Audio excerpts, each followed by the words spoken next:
Night falls on October 16th. Actually, I thought 17th is the big day. Anyway.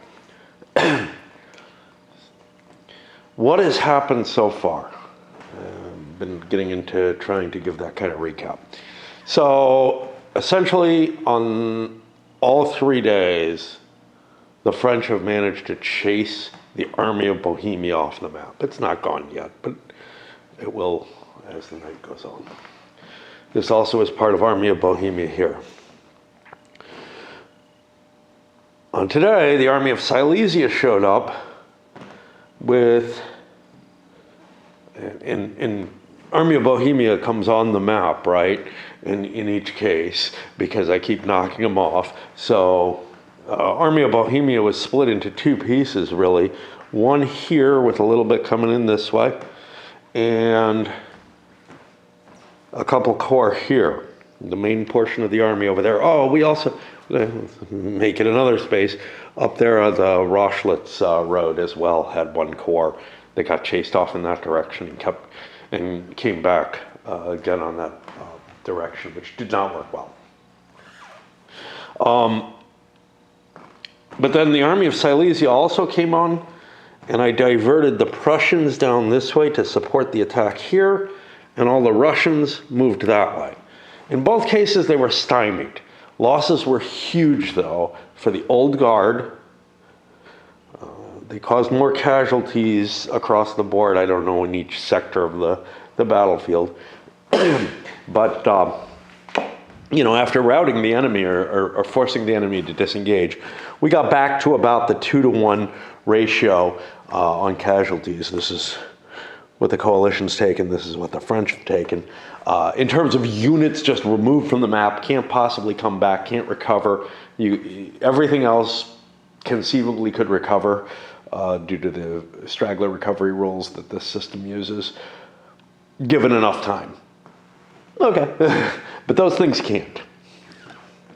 But yeah, what we've seen so far is a dramatic victory in the making for Napoleon. But he's not out of the woods yet.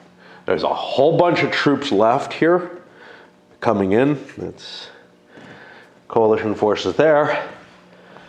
However, they don't show up today or the next day, tomorrow. They don't show up on the 17th. They show up later than that. On the 17th, we're going to see 1 French and 1 Austrian corps come into play. The Austrian corps is part of the Army of Bohemia. I have not yet decided what the Army of Bohemia is going to do about its problems. So I've got forces that left from there, forces that left from here, and I'm counting them as the same, basically sector of the map, and forces that are leaving from here. Now, I charge half a day for moving between basically sectors of the map. So if these guys wanted to move to here, they could, and some of these could move there. The forces up here could shift down to here. We could do sort of focus more on an attack down in this area. The problem with that, well, so the good routes for approaching Leipzig are, and this is really by looking at the way the map is laid out. I've got a lot of covering over the reasons why one way is good and one way isn't. But this portion where the Army of Silesia is coming in is perfectly fine. There's nothing in the way. I can connect up with everything. There's these big plains in the north. But there are a couple of barriers between some of the other locations. So here is largely cut off by this swamp, by this massive river with no bridges crossing it, from being able to get up there. They have one way out. Well, they have that road, and they have one way out, which is up that way. Down here, it's cut off from that side of the map. There's a nasty bit of forest here and enough swamp to make life difficult. It's not quite as bad as over there, but it's difficult. The only really clean way through, I mean, you could go through these forests, you know, but the only really clean way through is there's a couple of paths that link these two sections of the map. And the reason for this is that artillery doesn't go through forests. Infantry really doesn't like to go through those swamp regions. They can only do it in line formation. They're really, really slow, and they're going to build up fatigue slogging about it. And artillery doesn't go through that either. The final divide is this, which doesn't look that imposing. If I have enough force here, I can push my way through and go around the corner. Likewise, enough force from this direction, I could do the same. However, I've never been able to apply enough force, and I've consistently been getting cut off at that by that forest region. And again, if you have artillery, you're not going to make it through because there's no road or anything. So we've got kind of an interesting situation there. What about me? For me, it's been a little rough. This is Saturday. I went dancing Friday, but I also went dancing Thursday before that. So I am more beat up than usual by that. On top of that, and I feel it in every fucking joint. On top of that, I also did a flying leap into the bar, not intentionally, but there was somebody who moved in a way that I would have slammed into them if I didn't do a bit of a twist, and basically took a big hit on my kidney, and yeah, that doesn't feel good. There's no bruise or anything, but boy does it like not feel right. Now, it doesn't feel as bad as like the joints do, except that I'm used to that, and this isn't. But I'm assuming that I'm fine. It just hurts. But yeah, it's adding to my malaise that I always have towards getting things started. Now, it's actually not that late. I woke up early today. I usually get up, you know, at best around noon on Saturdays. I don't know why. I got up at like 9 and kind of rested a little bit right after that, but I felt awake and kind of, other than physical pain, felt like doing things, but physical pain was enough to get in my way, and hunger and stuff like that. And then now the malaise is beginning to set in when I actually want to do this, but I figure I'll try to get a couple player turns in. I screwed up and upped the stakes on things. I moved the coalition forces first, just in this area. That kind of means that I had better get through the French turn, which is going to be more complicated because they're going to be recovering pieces. They've got to get themselves. So here's the thing. If units don't move, they get an extra strength point recovery at the end of the night. So there's strong reason not to move your pieces. On the other hand, there's things that have to move here. So you've got, like, you know, the things that are leaving the map for the coalition, the Prussians making their way up there. Those absolutely have to move. And aligning pieces and getting the right pieces to move and whatnot, doing all kind of work off the charts, is going to slow down the turns in a way that is different. And I don't know which I like better. You know, I got into a kind of a pattern with the end of day, the nighttime turns last time. But yeah, if units are beaten up and you need to recover a lot of strength points from them, you really have to kind of do some stuff about that. It ended up being less painful than I thought. There's a lot of walking around. The hard part was down here reading the unit IDs. Basically, I had to pick up each unit to try to find specific ones that I wanted to give a rest, give a straggler recovery rolls to. Because if everything's, you can get everything to one hit as long as you don't move those units. they can recover. The French have some problems, though, like some of these units back here. I actually dispatched Murat down there to deal with that, and because those guys belong over here, but if they march down there, it's going to be a painful, amount of time where I'm not recovering. I also have to figure out where I'm going to dispatch my troops, Napoleon can write orders or something and try to get these guys moving, but on the other hand, they really want to rest.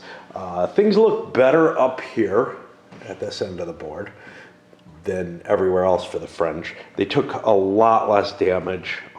They really kind of shellacked the Russians at very little cost. So that's plus then I have like fresh troops under MacDonald and under Nansouty up there.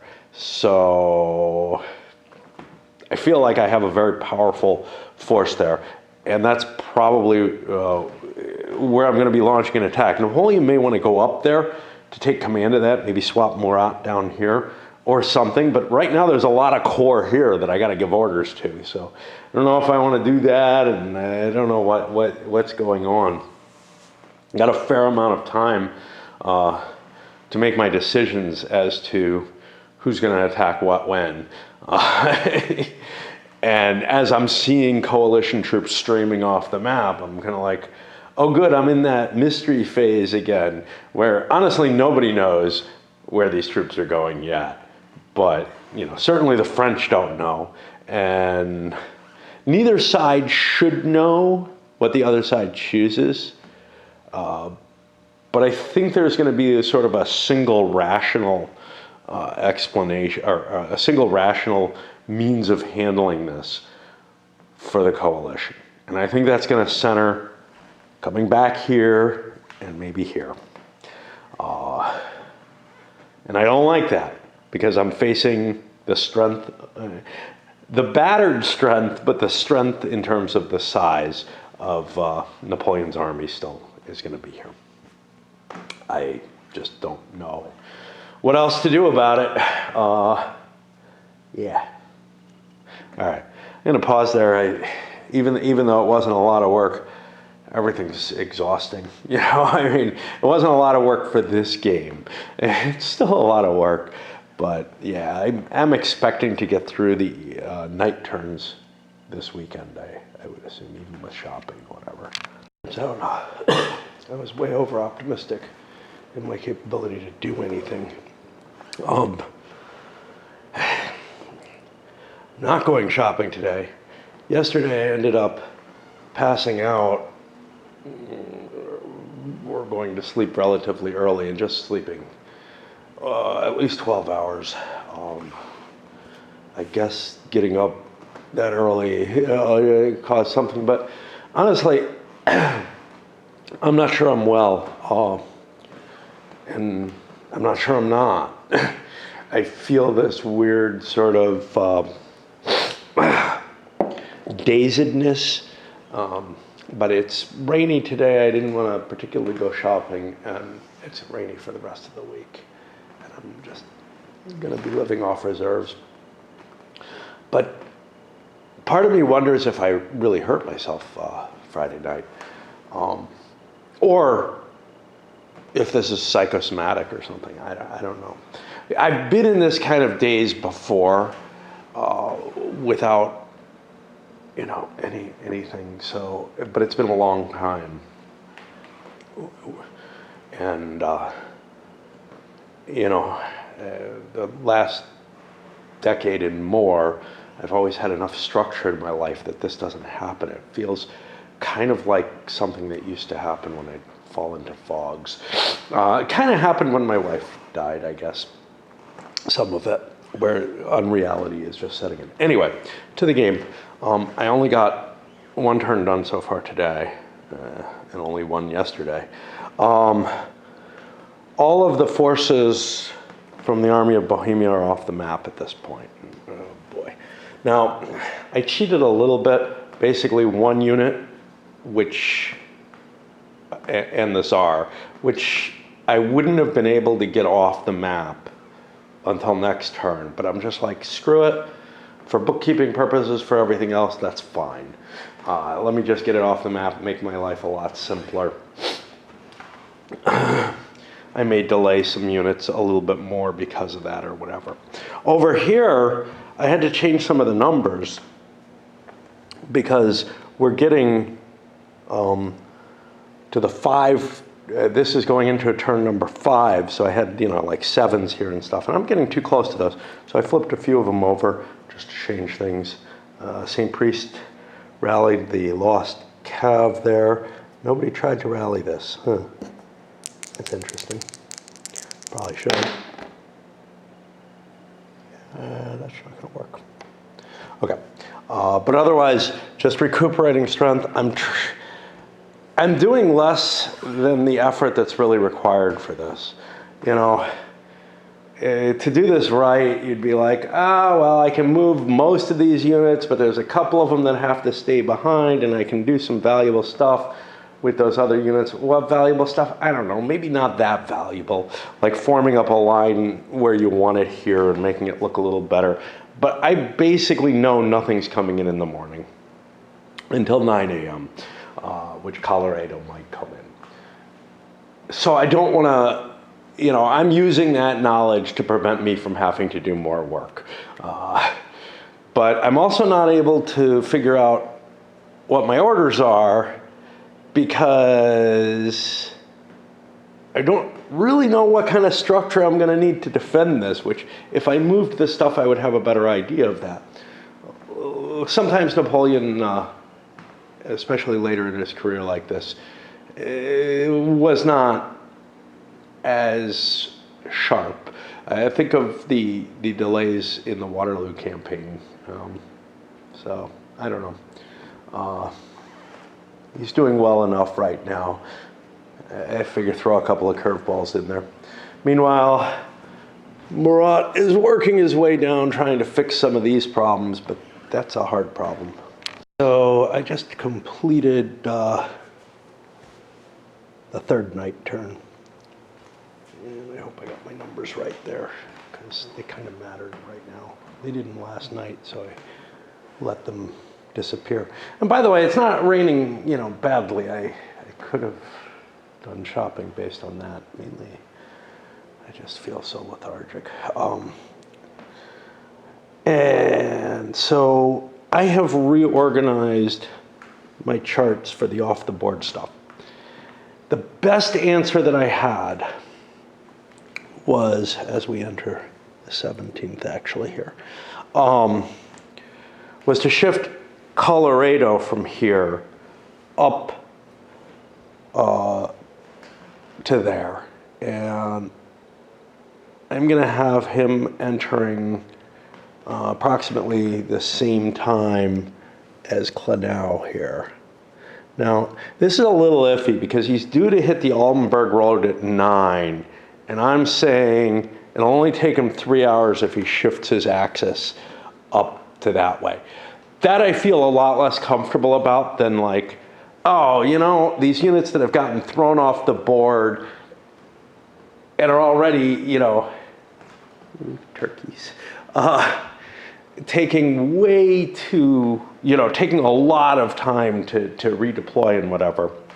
I feel a little iffier about this, but because of that huge cost of time that I'm incurring with these, I've decided to bring on all the forces that came off on this side of the map back in there.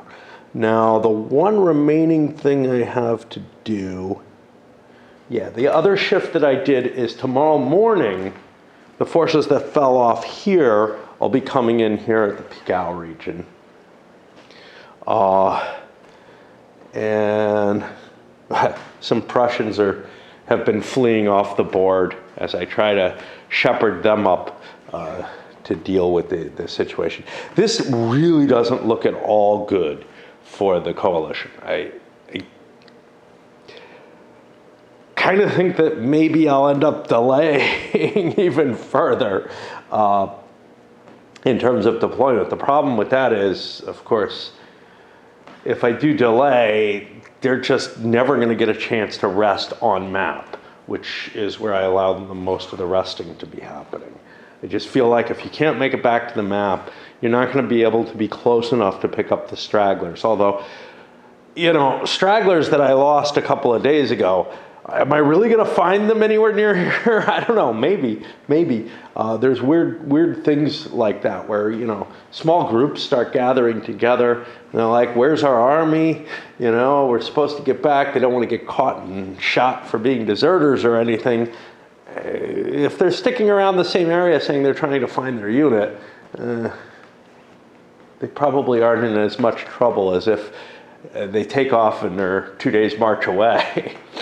Anyway, we're just trying to come up with something that is somewhat workable for the fact that we're on a fixed map and there are limits. I can't take the fight further.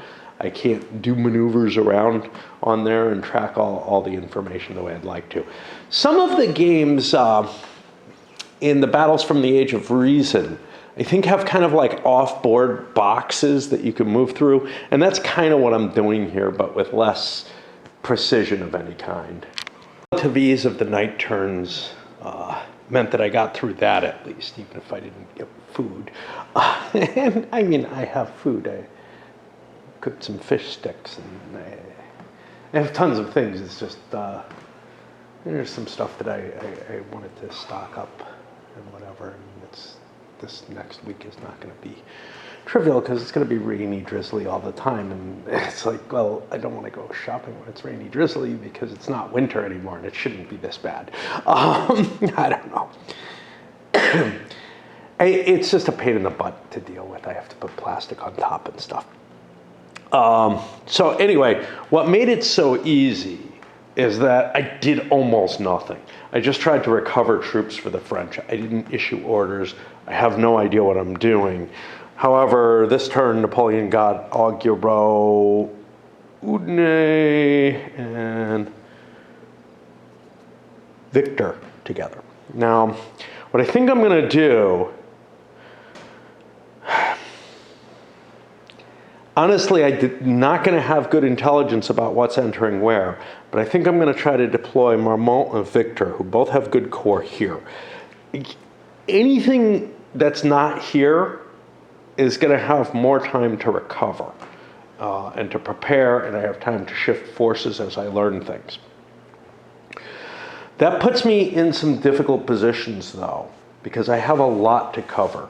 These guys probably are about the right force to be covering the road to Erfurt. And I know nothing's coming there, but that's okay. I'm very happy with what's here. The only problem is I got to get somebody to order the attacks there. Murat came down here to rally units. Not exactly the best move when I'm, was preparing for an offensive there. Ney might be able to run up and do that, or we might swap them out or something, but still, Murat's also not the best commander to be dispatching several corps at once. That's more a Napoleon thing to do, who can do 3 at a time. The other forces that I have here, I think I'm going to largely disposition as the garrisons in other locations, and those locations is defending here. I don't want to be up here. That caused me nothing but problems being in this position. Yes, I was able to chase the Austrian forces out, and it actually worked pretty well, but I would rather be across the Pleiße. It gives me more capability to move. I'm actually iffy about controlling that, but okay. And I got to get a force up there to defend that. And unfortunately, I have nothing fresh, but I'm also not expecting a whole hell of a lot there. Now, it turns out the only fresh unit of the Army of Bohemia, Colloredo, is scheduled. I've moved him up there, but that'll make things more interesting. And over here, the goal is to launch an attack against the Army of Silesia with a fairly fresh and powerful force, which is MacDonald and who else do I have there? Not Suham. Bernard. And I got another corps coming in, which will be in that general area. So I should be able to dispatch that there. Eventually, Napoleon will probably move over there, to try to take command of that. But right now, he's got to disposition the forces that were facing the Army of Bohemia. And now it's time for me to eat. And I've spent much of the day. I wouldn't say, I'm not feeling that lousy. There's something a little off, but it's not as strong as the malaise that I get on Saturdays. So I don't know. I just feel a little foggier than I should. But I've spent most of the day hunting down and failing to find anything that I want to play on the computer. Because I just feel like, well, that would be more fun. I probably would have been fine just curling up and reading. I just didn't feel like hauling groceries today. 6:30 a.m. I don't have quite enough light. I thought I had enough to show what was going on. So, like I said, Napoleon gave out his orders. He's getting another set here. Murat's still down here partying with these guys, and Ney is hearing from up here, hey, Murat had said he wanted us to attack, but he's not around. What's up? Can you come give us orders or something? So Ney's on his way up. I could have gotten Murat there quicker, but I think it's more important for me to regenerate those troops. These guys, they know what they're supposed to do. They're fine. Meanwhile, the Russians are consolidating their line, getting their big artillery in place. Unfortunately, it's in place to face these guys, not so much MacDonald, who I think is going to be the bigger problem, but I got more artillery coming for the center. Then I got the Prussians. Wow, there ain't a lot of them left. Starting to come on, and they'll form some kind of reserve, I guess, as far as I can tell. Nothing else of interest is happening. So I think we're going to be in kind of still a slow period of the game for a little bit as the French units start moving around to where they're supposed to go. There's a long time before anything is due to come in. Yeah, Gulai and Liechtenstein are coming in down here in the PM, in the AM of tomorrow. And likewise, these Prussians left so late, they'll be coming in the AM of the next day. So, should be a lot of time for the French to get into their position before the hordes start arriving back on the board. All right, 7 a.m. is in the can, and see, the French concentration of force is dispersing now every which way. This was Napoleon's doing, and he can fairly quickly give orders out in order to do stuff. Murat's coming down to take command of the Gohern region. Actually, I'm not sure if he is, but what he's really interested in is Suhan has too big a force here. I might be able to dispatch Suhan someplace else in exchange for something, but I'm having trouble figuring out just what that something could be. As you can see, Suhan has this line covered and quite a bit of reserve. It's enough to hold that area under fairly sustained assault. But maybe I do want to leave that there. I don't know. So, you know, I'm considering things like Victor, but Victor's got a big, healthy core, too. Trying to think who's heading here. I got the young guard, Udino's first young guard, that's going to be holding this area. I could swap them. I don't know how much value there is to that, because as the French, I have to play that I don't know. Actually, no. Udino's heading up there. So yeah, Marmont's heading here. So we got Victor and Marmont. Those are two big corps there. I can't take either of them off that line, and I don't want either of them defending that. Victor may be a little smaller than Suham at this point. I don't know. The ones that I would like to steal are like Lauriston or Auguro. Oh, what's Auguro up to? He might be doing something that I could afford. Yeah, he's heading up to Konowitz here. But again, I don't feel like I need a big core here, so I don't know. It's tough, and the way the battlefield's divided up, it's going to be hard to move forces. So if nothing's showing up here, and I'm sure of that, it's going to be hard later on to swap Suham out for someone else. So he'll probably just end up sitting there and not getting, involved in the day's battles, if that's what ends up happening. Unless some other corps gets smashed out, I need reserves, and I can pull Suham back and try to swap somebody in before the coalition's able to deal with the fact that there's nothing there, which they probably can't deal with unless they're sending something. And if they're sending something, I'm okay with Suham being there. Even if it's something small, at least I'll be using that corps and be able to chase somebody off the map. So yeah. And Napoleon's giving orders to the last unit left here that doesn't have orders, which is Pajol. I know I don't formally give orders to the Cav in the same way. I haven't been in this game. I think I should be, but the rules are kind of contradictory on that, and I blow hot and cold on all those contradictions, just depending on, which role I read first on a particular playing or a series of plays. I think I want to send them up north of Kolmberg. I'm going to leave Kellerman down here to help protect along with the two big infantry corps. Now, where the big stuff is going on is over here, and Ney, who is not great at organizing compared to Napoleon, Ney and Marat are each able to give one order a turn. Napoleon can give 3. All of the coalition commanders can give 1. What that means is it's hard to coordinate an attack as Ney. But he gave orders to MacDonald to start an attack at 9, cutting across here. Unfortunately, I stepped in the way of where some guns got deployed. I didn't think the Russians had any range 6 guns, so they got a plink shot at me and I got to pull back.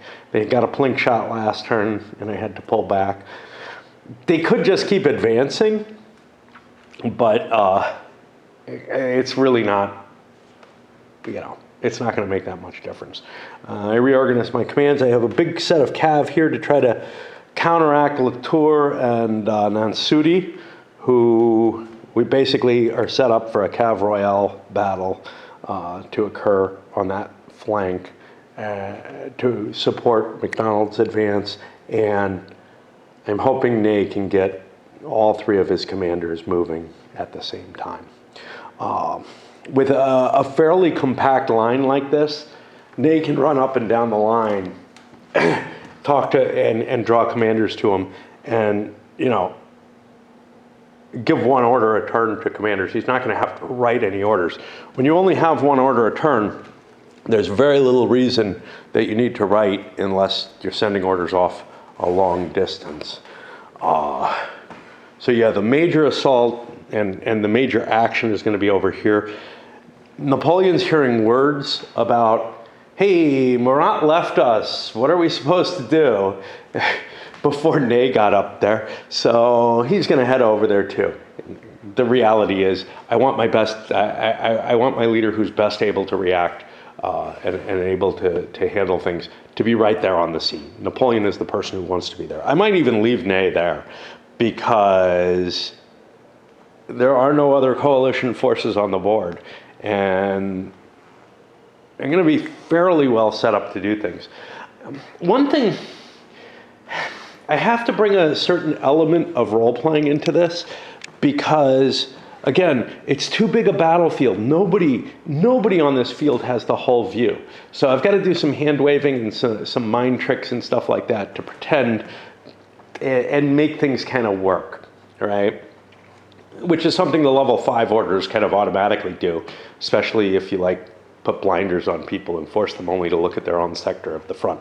Because honestly, especially the cav leaders, which is why I give the orders to the cav leaders, are going to want to, reposition. They're fairly fast moving. They're going to want to reposition themselves into key areas based on information that they don't really have. It's kind of like the information I have over there. I don't really have this. All I have right now is I'm hearing a few sporadic gunshots over there, some artillery fire, and that's really about it. And whatever word is coming back, hey, the Russians are still there in force.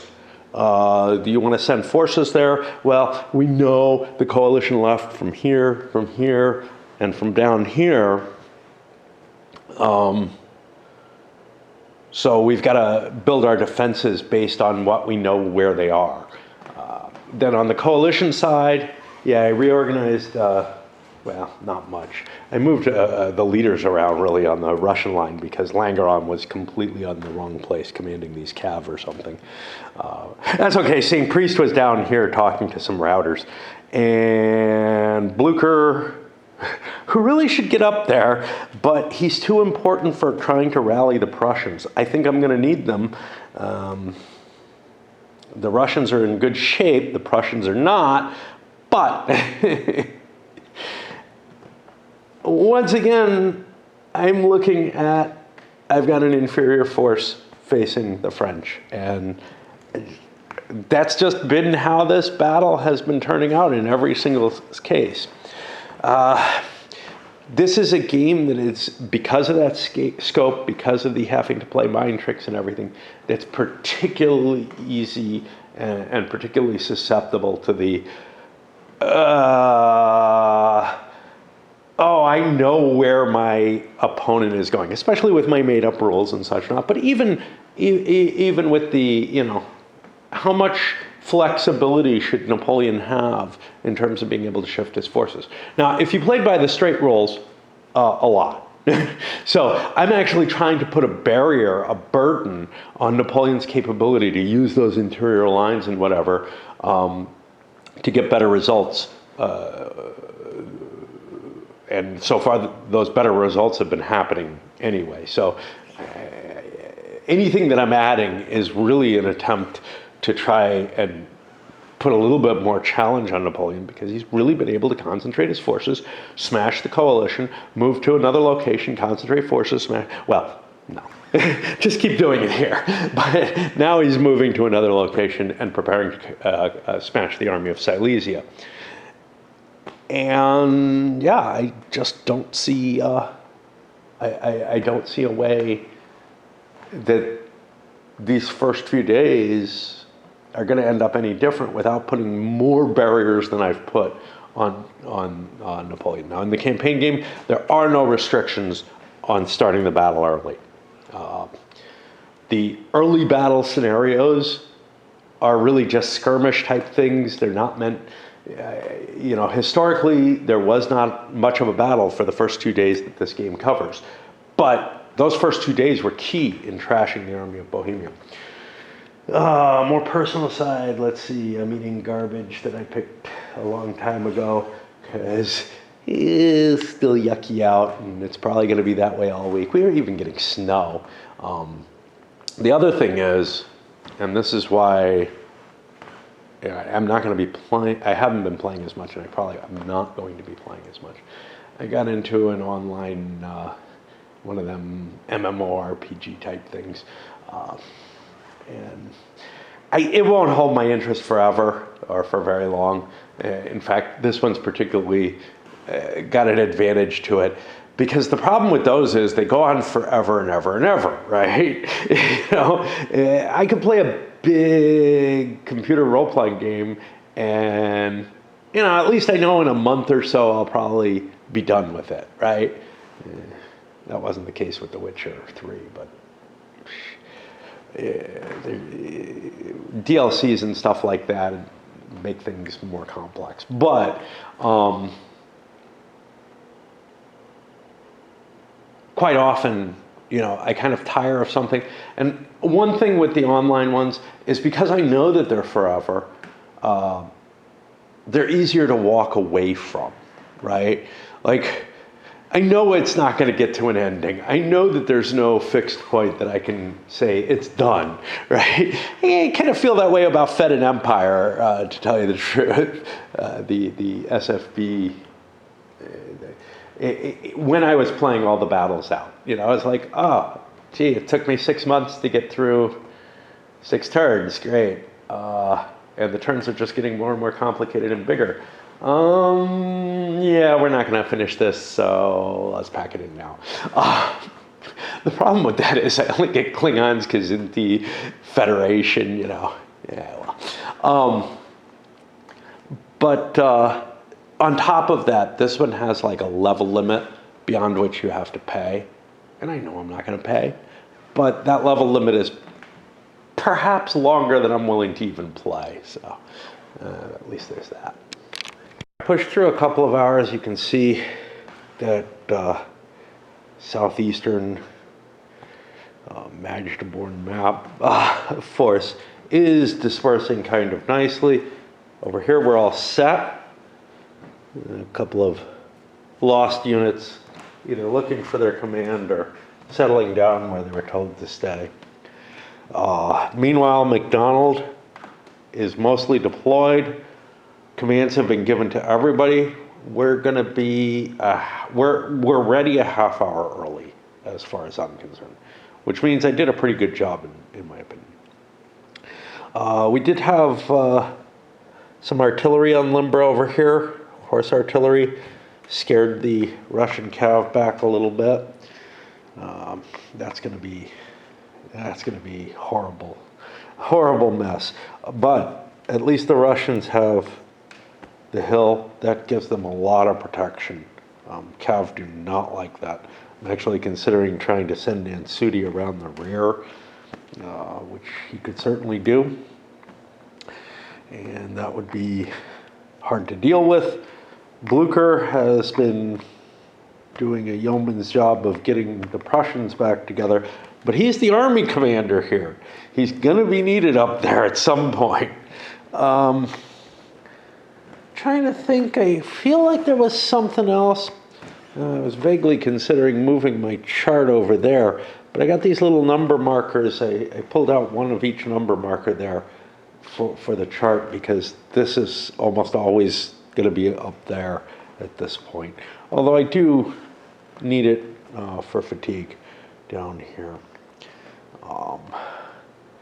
Yeah.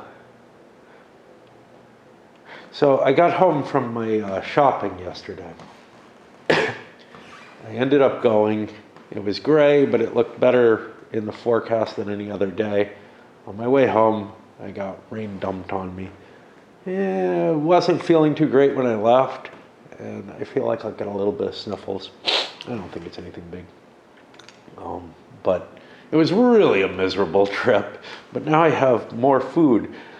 But a funny thing about food, there's two things. My supermarket has shifted all of their products. They do this every now and then. I guess the idea is to get people to buy more stuff. For me, it means I can't find the stuff I need quickly, and I get frustrated, so I just don't get everything that I would want. If I really, really need something, I'll hunt for it. But my cart's gotten to about half the size. Another factor is the inflation factor. Now, I can afford food. I can afford the inflation tax, whatever. But mentally, I can't cope with it. So I'm like, chickens, the cheapest I can get is a big family pack. It's like $3.50 a pound. Wow, that's high. And there was basically, almost nothing on sale. But with things I'm not so used to getting, it's a little easier. I think I got a pretty good deal on some steak, but it's kind of, used today or freeze or whatever. But anyway, I wasn't able to buy things. Like, I can't buy coffee anymore. It's gone up a couple of bucks. I just can't do it. I'm like, well, it's not healthy for me, and definitely not the time to stock up while it's not on sale. But it's just, there's something mentally so wrong with me that I've not faced inflation like this since, and nobody really has in the U.S. since back when I was in college, basically, and I was so poor back then that like, you know, the things I buy now, very few of them are the same things. So, you know, like eggs, yeah, I buy eggs. But lunch meat's a staple for me now. I couldn't afford normal lunch meat, you know. Tuna, but I haven't been able to buy tuna in a long time because the price has gone up. Even through the slow inflation, because I remember it. Ramen noodles, I don't know. Anyway, we're getting into the chatter because we have no friends, and this is all I have, this and my video game, for any kind of interaction. And interacting with computer characters is, yeah. I mean, interacting with imaginary people out in YouTube land is kind of weird too, but anyway. One of the reasons for chattering was back at the back of my head, I knew that there was something else I wanted to say, and I guess maybe I was hoping it would just fall out while I talked about things that aren't game related. But looking at this situation here, you've got these nice curves. You know, it looks like the kind of deployment that when you picture a battlefield getting ready for the battle, you see is happening. When you see in movies or whatever, it looks like that. The reality is probably a little bit messier, but what I was thinking was, you know, if I was playing this opposed, I would have set my orders up in such a way that things would be much, much messier. Like you'd have McDonald probably trying to build up over here, but because of, and this isn't changing the orders, honestly, this is actually just how I implement them. McDonald would be stretching his line out, and it would end up a more scattered line. And in some ways that's more correct on the small level detail, but in this game, this actually probably is a closer view of what the game's trying to portray. But the truth of the matter is, if you do that kind of scattering attack, you actually get certain advantages out of it. It's just easier. It does create chaos, though, on the battlefield, and doesn't give you this kind of nice view. I like the way this looks so much better. You know, something, maybe it's OCD or whatever, is just like, yeah, that's how two armies should face off, and yeah, I should have this solid line going along the ridge, more or less. But it never seems to turn out that way when I'm playing opposed, because I'm less focused on the beauty of the battlefild than I am on, I can get a little bit of an advantage if I move this piece 2 more hexes, and yeah, I kind of threaten this flank more and everything. Here I'm not really threatening the Russian flank. Now, if I did, and there's nothing that would stop them from withdrawing a little bit, right? So I don't know how much difference it makes. It's all open. It's not like, oops. It's not like, at least I didn't knock my lamp over. When you're playing certain games like War and Peace, the old Avalon Hill game, which got several reprints this last year, and I got not the most recent, but and it was kind of bummed about it. What? You did more revisions? You did another printing? Come on, man. In the course of like a couple months, I was already obsolete. Not really, but yeah, it felt that way to me. I kind of don't like the new market in general. Just that, oh, I sold out? All right. Well, I had some revisions I wanted to make to the rolls. That's great. Kind of feel like, all right, if you're going to keep making changes, you know, I understand why you went back and looked at it, 40 years later, I don't, more than that, I don't get why you're keeping making changes. Like, okay. You know, the first one lasted 40 years. But it's nothing too significant. Again, it's just a few rules, modifications and stuff, but it bums me out if I had known. But in that game, and in Empires and Arms, another one, in that game it's an option. In Empires and Arms it's required. You have this chip pull type thing where, you know, one person chooses one formation for attack, the other chooses another for defense. Now, it's kind of nice on that strategic level, but it doesn't really represent the reality. When you're playing these tactical versions of it, you see more of it, which is, all right, the opponent's trying to outflank me, then I refuse. I don't choose to just refuse a flank without a reason, right? And there's no easy way, though, for the strategic game to like express the kinds of decisions that are really being made, which have to do more with, you know, things like outflanks and stuff like that, that are, you know, the broad decisions on this battlefield, like how did Napoleon set up his defenses in these various locations versus where the coalition forces are going to actually come in. That's the kind of thing that it's not easy to give you chits for, right? That's the kind of thing that's kind of plotted and everything, not, I chose frontal assault and you chose defend. It just doesn't work. And that's, you got the same thing in Whiff, but it's an option in Whiff. But in Empires and Arms, it's baked into the system, and it's just so hard to believe this little guessing game that takes place in the course of the battlefield. Anyway, at least now I'm talking about gaming and not my shopping trip. Okay, so 8:30 done, 9 a.m. about to start, and a few things of interest. First is something I remember talking about yesterday. It might. Hey, oh wow, it's raining. It's raining every day now. Which is the flank refusal. Some artillery from Nansudi unlimbered, popped off a shot. The Russian cav fell back. We're refusing the flank. A little bit more.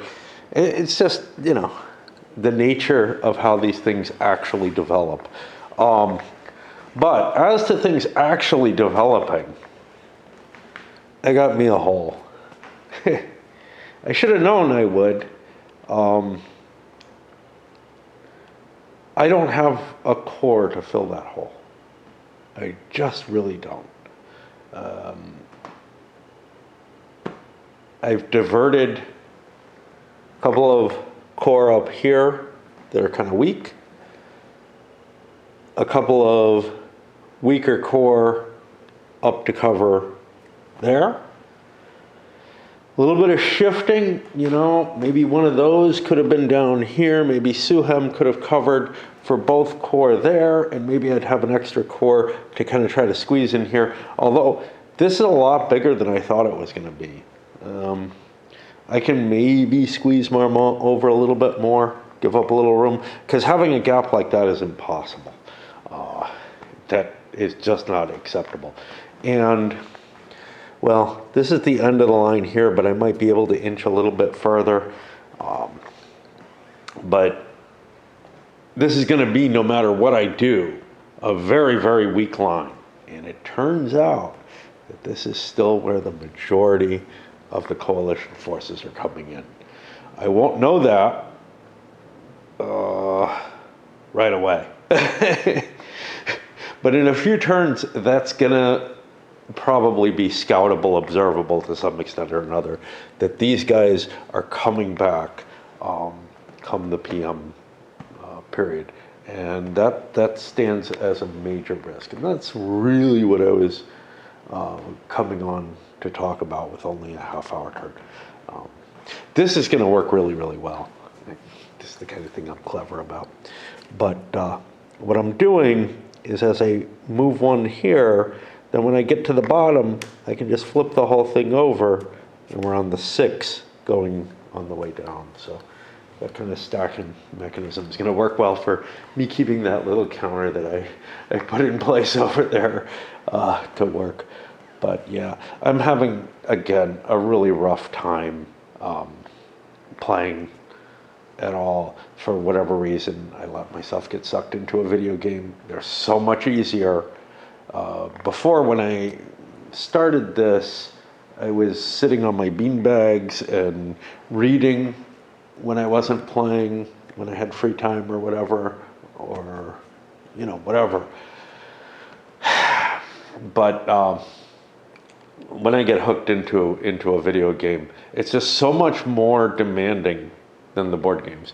The only time in my life, I can remember a couple of board games really, well, not the only time in my life, in my adult life, say by about 28 or so.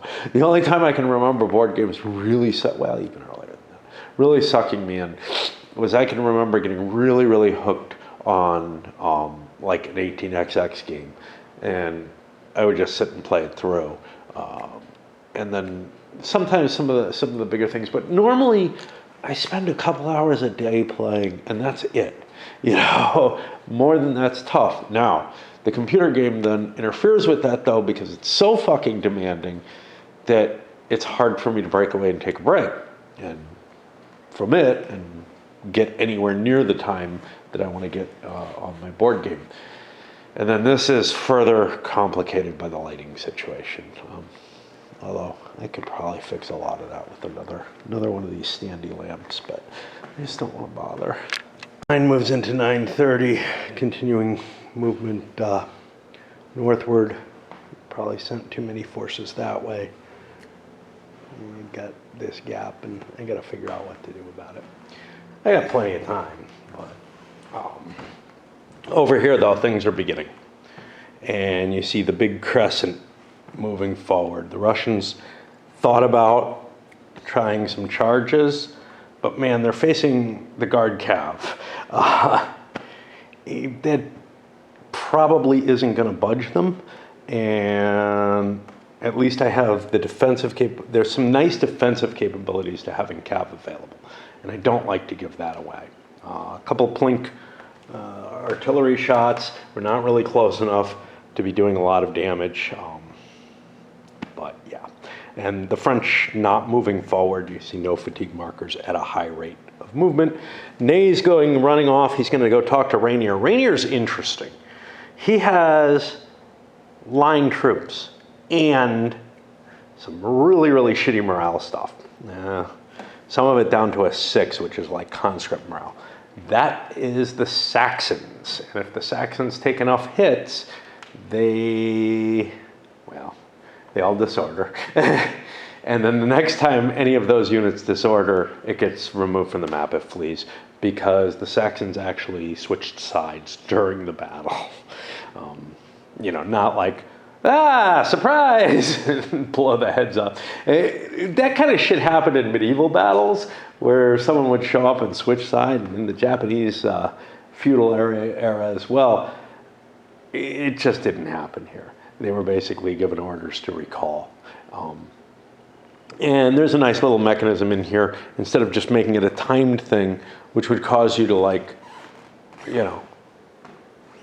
throw your Saxons into the battle in an unhistorical sort of way. It's if they do take losses. If they're not taking losses, well, there's not that much hurry in leaving the French army, as it were. It's not. It's a design for effect thing. It really is. But I don't mind this one because the alternatives are so much uglier. Anyway, now I'm gonna go play some video game, and I'm probably done for the day with this, and with anything else.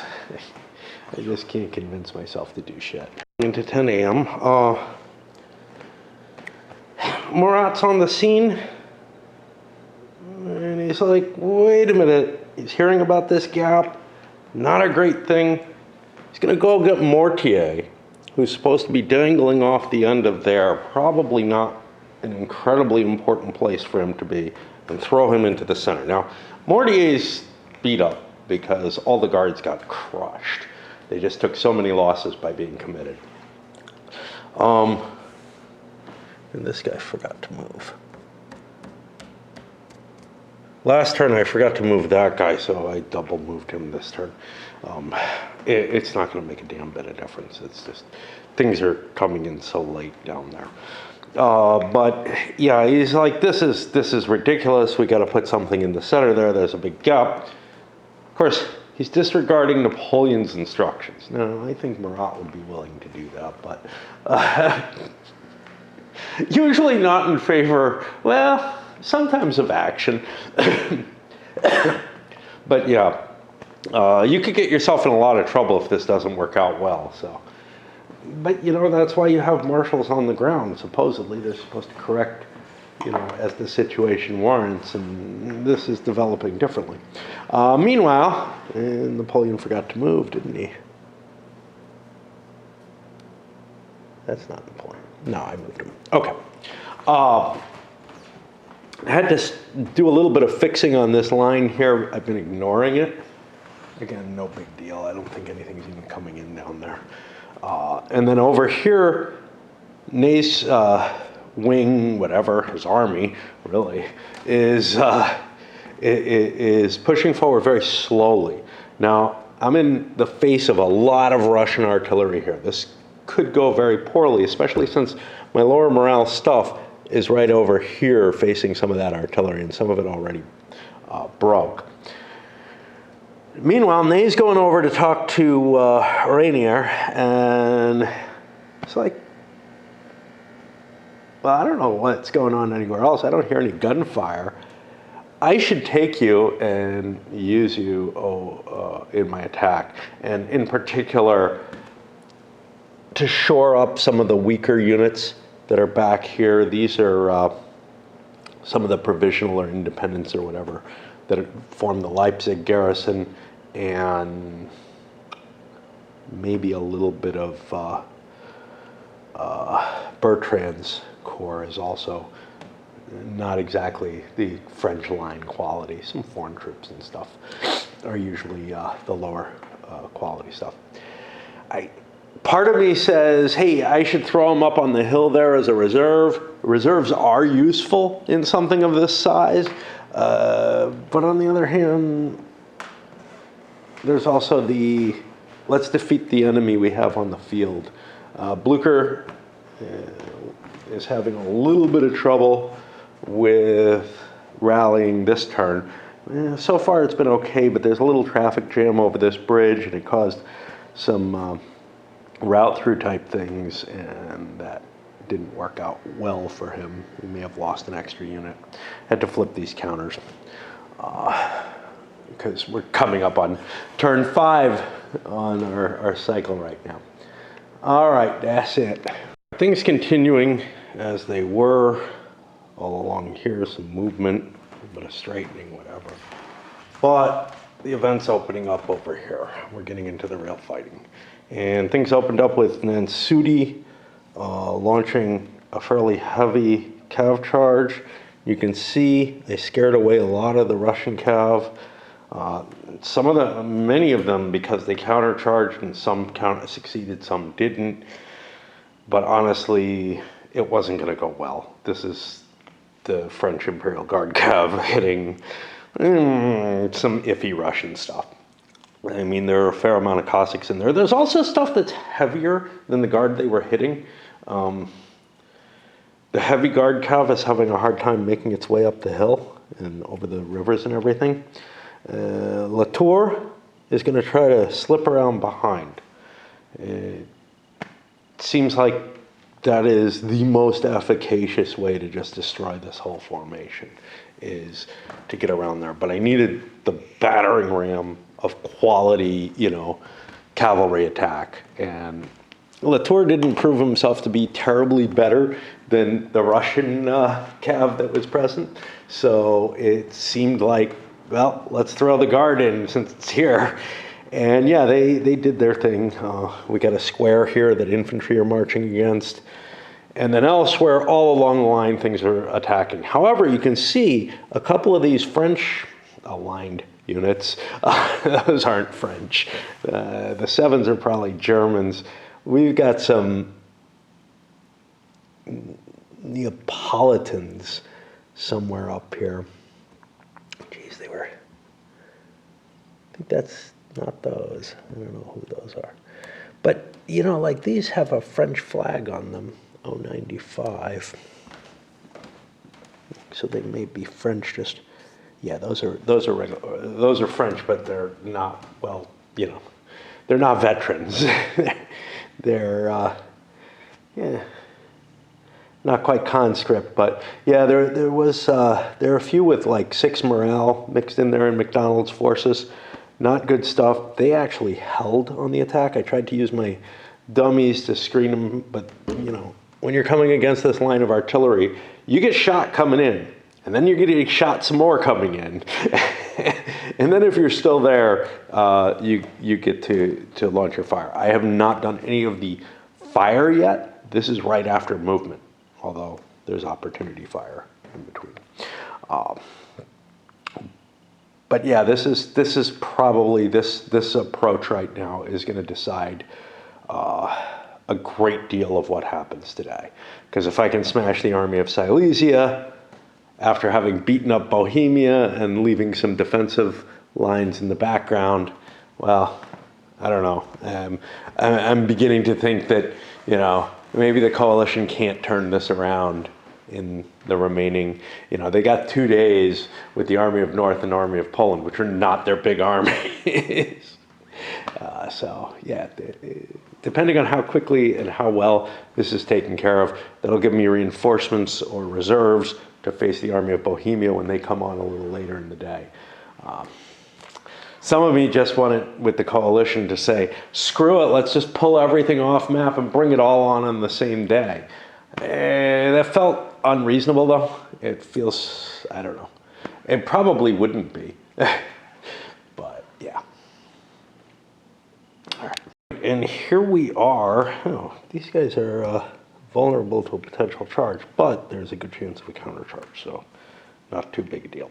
I screwed up with my cav. I thought I was getting attacks on these guys. I actually wasn't, because I got stopped by the countercharges that went in. But it's okay. The one cav unit swept in, destroyed the demoralized unit that was scared of the charge anyway, and then hit the flank of the next unit and sent it routing. The one it destroyed was pretty impressive. That was like a 6-factor unit, or a 5-factor, and just disintegrated at once, boom. I did recall the cav though, because you don't want to have your cav kicking around back there. They get the shit shot out of them. It's just not a good situation. Over here you can see a fair amount of the French forces, the iffy stuff especially, got blown away. That's where all the artillery is sitting for the Russians, and those channels just caused a serious problem. I'm still not going to launch a melee because, yeah, I've gone over it before. I get first fire. Infantry firing on artillery is pretty good. That artillery is not standing on its own, so it's got infantry to back it up. It's just not worth launching an attack against.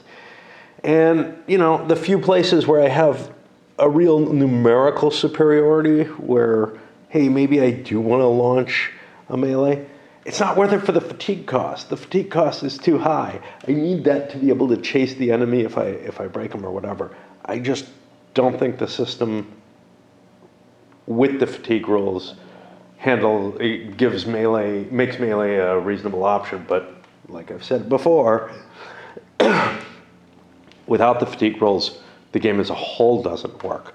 And I'm more willing to say, hey, you know what? There's some melee and stuff going in that fire combat. And that's part of why the French units have such high values in it and whatnot. And the guards, and because sure, better trained units do fire at a more rapidly and more effectively, but I don't know that the numbers in the game reflect that. So the best I can do is close my eyes to it and say, as an abstract, it all kind of works together well. It's just that I'm pushing all out for melee, which may or may not actually be melee as well, it is just really more of a, hey, I really need to punch through here, and I'm willing to put that extra effort. And just get rid of some of the phrases that are used, the terms that are used, and instead just let the overall effect take play. At the end of that 10 a.m. turn, I did both sides at once. And I'm going to show you that little magic trick, right? Yeah, it's not so good if I can't flip it easily. And now we got a 6 on top, and going all the way down to 7, so that's really cool. I've been walking back and forth, like I do for many things in this game, to get my single tray. For a little while I had a separate tray, but that really wasn't helping, because for almost everything except long marches and that, I really needed more than just the numbers. And it's not like there's one nationality here and one nationality there. I had Austrians over here going all the way up to over there. I had Prussians running from here to here. I had Russians in the similar, so I couldn't just keep one's color stack at any given place. And of course, there's French everywhere. And there aren't enough counters to completely, that's why I had to pillage the Waterloo ones. Okay, so what happened down here? Well, the Russians tried a cav charge here. It, of course, got busted. And I'm afraid to wander away because, again, I'd get countercharged, so I'm kind of stuck and paralyzed there. I would say that that French return fire was not as impressive as I would have hoped. However, I forgot to fire back with the Russians, didn't I? Yeah. Okay, so I got to do that. But the Russians are holding better than I thought they would. It's hard to disengage. You disengage, you give up your firing opportunity, and you take full fire. So you end up with like ragged parts of your line that you're not really willing to disengage. They need reinforcements. This game really actually does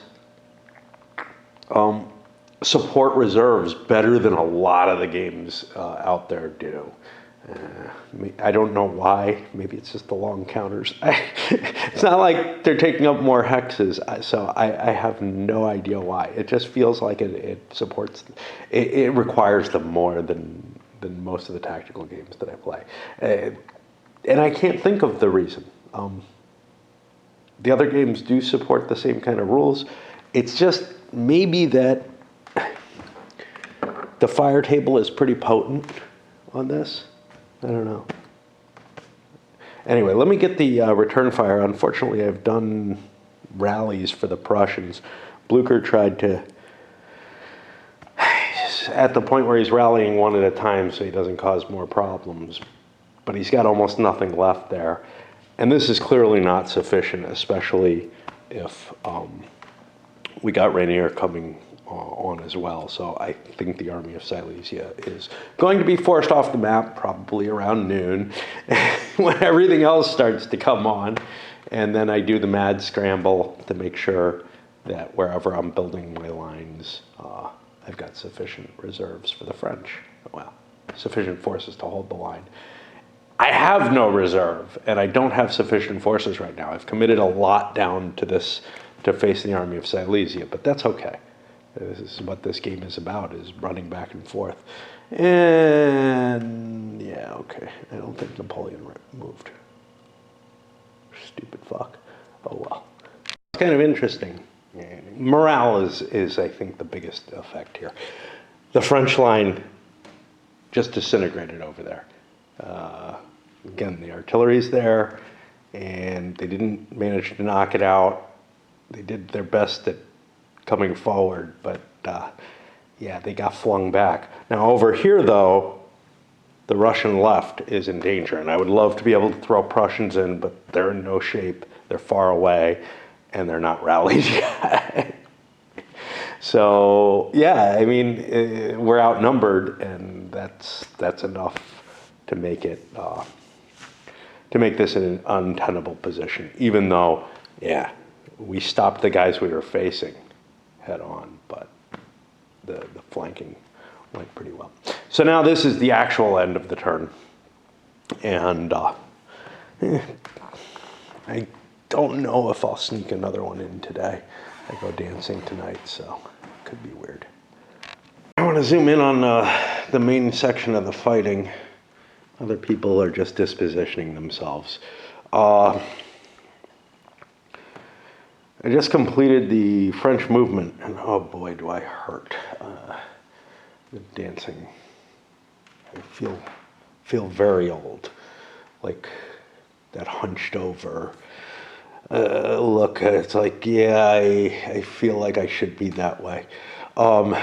This is hard, but yeah, we're pushing forward with some of those weaker morale units. We'll see if they get thrown back again. But I have another, wave of them coming in. And then over here, the cav charges were a little weird. I had to blow a cav because while I could have attacked disordered units, I'm always iffy on that, and I would have undergone a couple of reaction fires to do that. So I thought, it's just not worth it. I could lose several strength points for almost no reason when it's pretty apparent I'm just going to collapse that flank, which is good enough. And then the Russians either have to make a decision, I think they have to make the decision to pull out of the main section of the line this turn. Anyway, you're seeing the squares that were formed by that threat of a charge. Good units are worth charging because you can smash them and drive them off the field. Well, not off the field, but you can drive them away from being effective anymore. Hitting the disordered shit, maybe your Cossacks are worth it for the Russians. Everything else is like, let them wander back and try to reform. Especially in this situation where I think we've got this little part of the battle won already. And Latour continuing to push around with that outflank, and we got Rainier coming in as well in case this doesn't go. It's funny because they were talking about sort of the pinning and outflanking type of maneuver with the Ukraine war, what the Russians are probably going to try to do in the Donbas region. And, here we're seeing it at the tactical level. These are pinned down. They can withdraw. There's a cost to withdrawing. Being engaged is, and it's something you don't really see as much in the operational games, abandoning position being that expensive. But in these fire and movement tactical games, it's almost always there. You don't see it in the OSG library as well. There's not really a reaction. There's not a withdrawal fire type concept. So you can fall back and give terrain as well as you like, unless they've changed something. But I think I've played a tactical one out of the newer stuff, and it feels like the same game, really. The net effect of what we got some lucky shots in here where we forced the artillery to be abandoned and the infantry to go running off. Obviously, I'm not going to charge it. But what I wanted to get into, and the Russian cav held out here, actually. Although one unit got routed by artillery that Latour set up. One thing I wanted to take into mind about the withdrawal. So,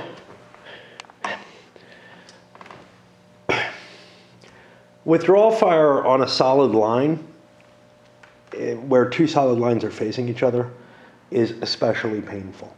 And I think it's a glitch in the system, and in many, many of these tactical systems. Because what happens is every unit that can fire, because of opportunity fire or whatever, does at every unit that withdraws. Now, if you stick around, I'm trying to look, let's say the French were withdrawing, right? Well, because the French have a sparse line now, it's not really the same case. But we've got this case here where there's a couple of Russian units that might withdraw, and there's 3 French units facing those 2 Russian units. Well, if I just stood and traded shots, I would be taking 3 shots. 2 of them against one unit, 1 against the other. If I withdraw, I'm taking 4 shots, 2 against each of the units. And that is really painful when 2 solid lines are facing each other and one decides to withdraw, because they're just taking an accumulation of damage that's much, much greater with no chance to fire back. If they don't withdraw and they stand, they get a chance to fire back. But the problem is this entire formation is threatened at this point. So I've got to get out of there. I was going to break here, but you know, the coalition turns are short enough that I think I'll continue on and take care of there a little bit. And that's probably it for today, because again, I'm not really in shape to be playing. It's a physical shape, you know. Plus, I slept until fucking 3:30 today. I think that's the worst post-dancing sleep I've done in a while. So, though the Russians tried to pull away, keeping their line as sort of a rear guard to prevent. I mean, otherwise, they would just be showing their asses to the enemy, and the French could charge forward and shoot them up at better odds. And they would also be exposing all these disordered units, which will end up just routing off board. Now, I assume that the entire army of Silesia is leaving the board. It's not in good shape. I need to do a count. I'm looking, things like Langeron, maybe even St. Priest. They're getting, Austin Sacken, they're all 3 of these corps are getting pretty badly misused in this very little period of time. It's taken, yes, they had some hits against them, but they had also recovered. And unlike the army of Bohemia, but because they stayed on the map, but they just look like they're in collapse at this point. And, you know, the cost of the withdrawal is so high, I don't know that I did much good by trying to keep this line up here. Oh, I forgot to shoot back. Let's see, we got a shot against him at 1. It is not much, and a shot here will hit the corner. Yeah, I don't like that outflanking, but I also would rather force them to tighten their lines themselves. It doesn't really make a difference. Okay, so I got a hit on 97. Let me see if it breaks, and then I'll just mark it. I usually do it in the other order, but I figured on camera it's more efficient this way. I mean, it's always more efficient that way. I just, never mind. Not if I expend all those extra breaths. But yeah, I mean, withdrawal is hard, and I don't feel like I'm in a particularly good position. I'm outflanked here, I'm outflanked here. I didn't have much that was holding the French back, but it might have delayed them a little bit longer had I not tried to withdraw and taken those early opportunity fires. If things had stuck around, I mean, stuff was going to dissolve. So I don't know. It dissolved anyway under fire. But yeah, if stuff had stuck around, I would have a chance to pull these back a little bit more easily. Now they're going to get hit, and it's just badness all around. But there were no good answers. There were no good answers. I was too far forward when my entire, left flank and center basically fell apart.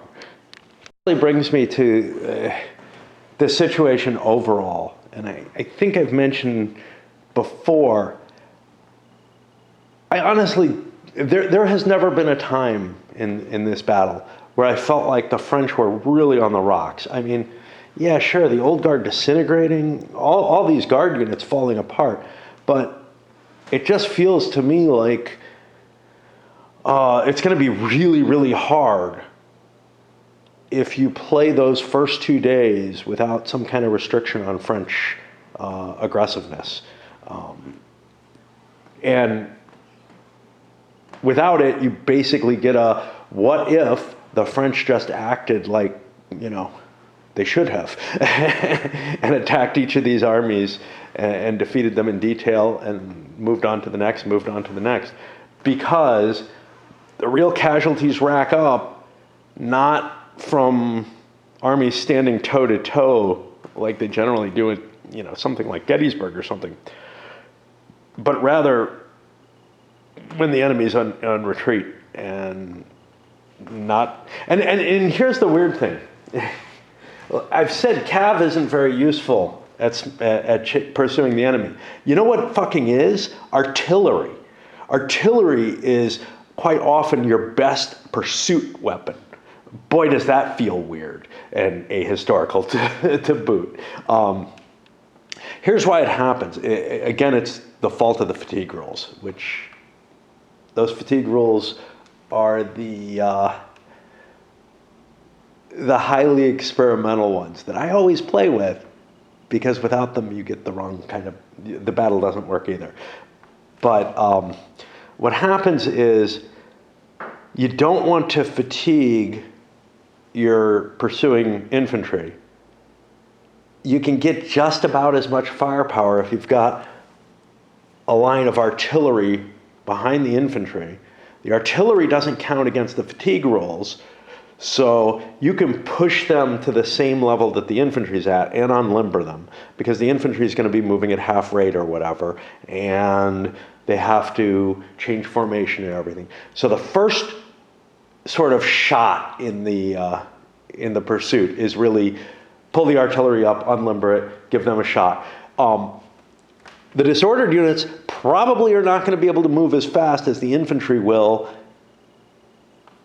if you're willing to spend the fatigue. So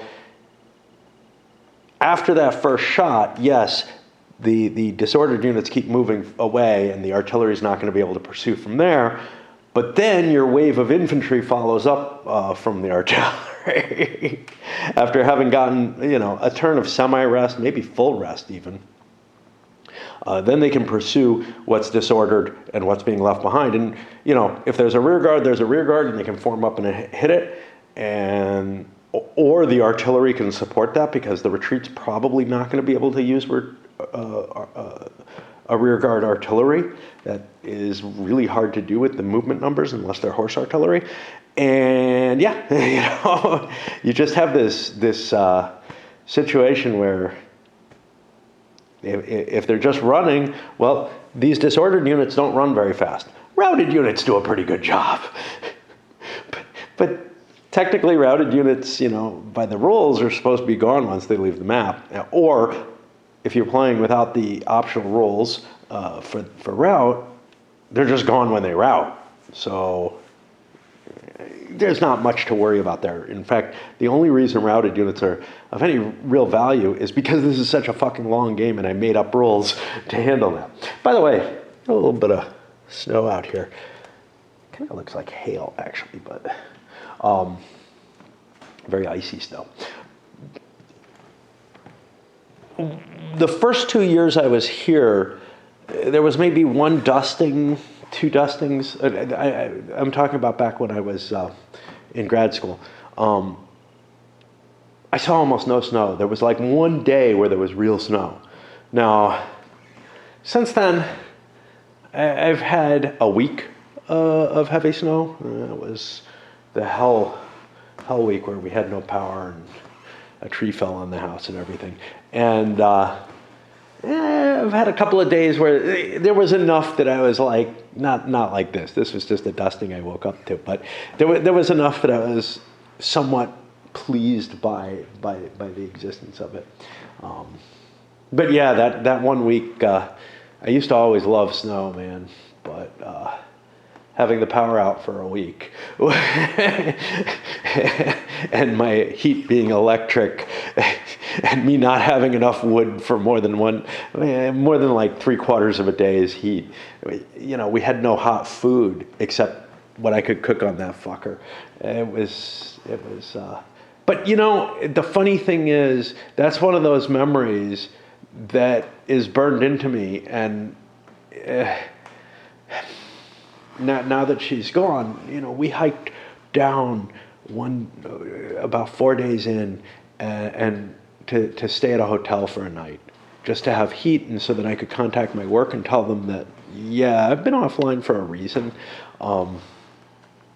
and because, you know, nothing works. My modem is electric. You know, everything's electric, and I don't have a generator. The computer had battery, but that doesn't help if I can't connect to anything else.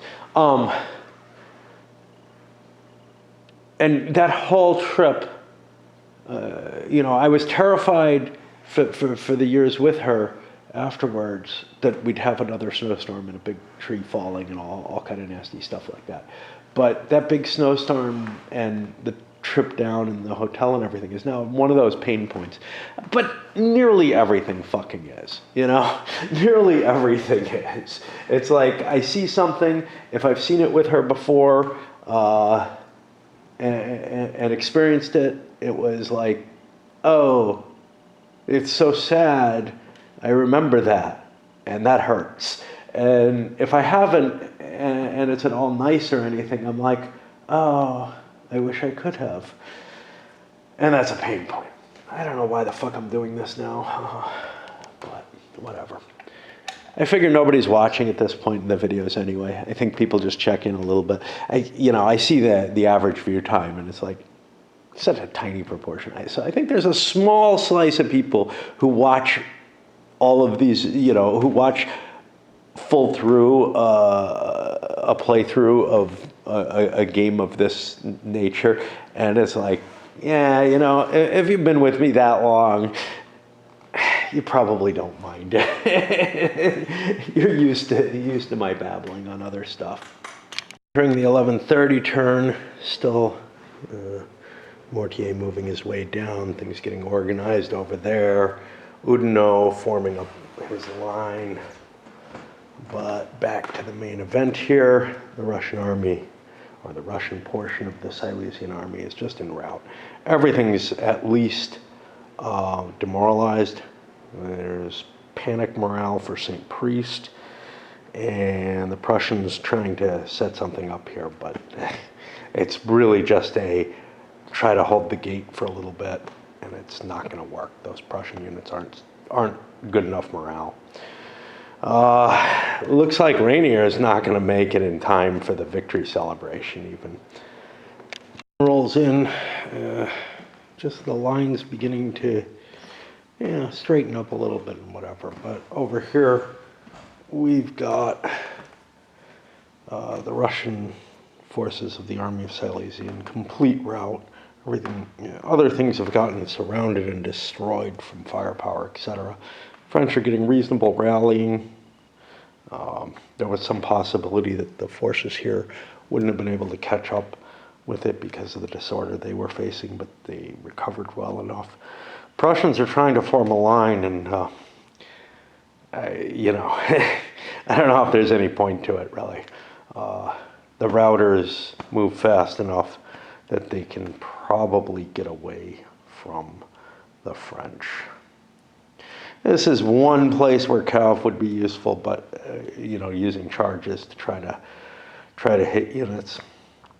The infantry has a hard time when it's not in column because, when it doesn't start in column, because one point to move into column, then it can move 4 hexes, assuming the terrain's good, and flip into line. Otherwise, you just want to stay in column and throw skirmishers in front.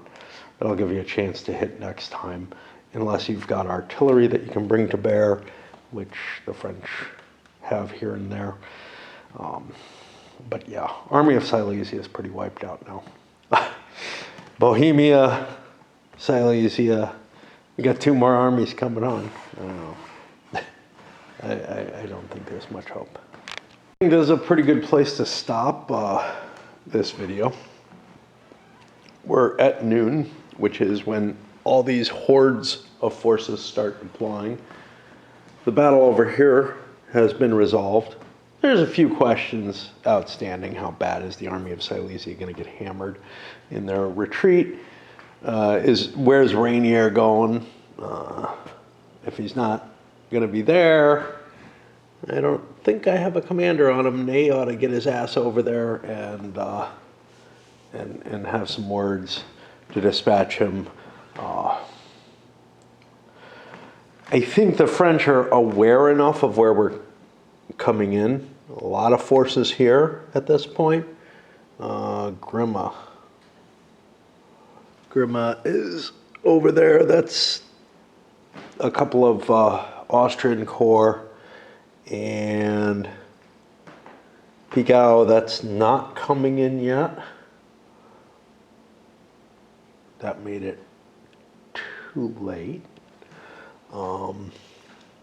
Altenburg, Mirvelt's corps is coming in from there. And then, well, we got more forces coming in the Magdeburg sector, but obviously they can't stick around there. So what's leaving there? So the big force is going to be in this section again, and the French are a lot less prepared for it at this point. And yeah. And then some coming from up there once again, where actually the French are a little bit in better shape. All right, we'll load this up then.